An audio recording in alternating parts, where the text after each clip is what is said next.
கடவுளுடன் காலை வணக்கம்.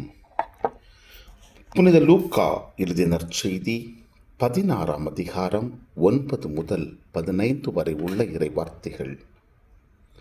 அக்காலத்தில் இயேசு தம் சீடர்களுக்கு கூறியது, நான் உங்களுக்கு சொல்கிறேன், நேர்மையற்ற செல்வத்தை கொண்டு உங்களுக்கு நண்பர்களை தேடிக்கொள்ளுங்கள்.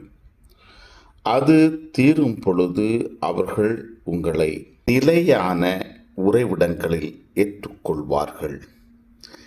மிக சிறியவற்றில் நம்பத் தகுந்தவர் பெரியவற்றிலும் நம்பத் தகுந்தவராய் இருப்பார். மிக சிறியவற்றில் நேர்மையற்றவர் பெரியவற்றிலும் நேர்மையற்றவராய் இருப்பார். நேர்மையற்ற செல்வத்தை கையாளுவதில் நீங்கள் நம்பத்தகாதவராய் இருந்தால் யார் உங்களை நம்பி உண்மை செல்வத்தை ஒப்படைப்பார்? பிறருக்கு உரியவற்றை கையாளுவதில் நீங்கள் நம்பத்தகாதவர்களாய் போனால் உங்களுக்கு உரியவற்றை உங்களுக்கு கொடுப்பவர் யார்? எந்த வீட்டு வேலையாலும் இரு தலைவர்களுக்கு பணிவிடை செய்ய முடியாது.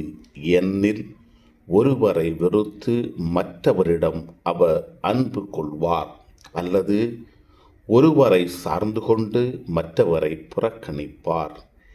நீங்கள் கடவுளுக்கும் செல்வத்துக்கும் பணிவிடை செய்ய முடியாது. பண ஆசைமிக்க பரிசேயர் இவற்றையெல்லாம் கேட்டு இயேசுவை ஏளனம் செய்தனர். அவர் அவர்களிடம் கூறியது, நீங்கள் உங்களை மக்கள் முன் நேர்மையாளராக காட்டிக்கொள்கிறீர்கள். கடவுள் உங்கள் உள்ளங்களை அறிவார்.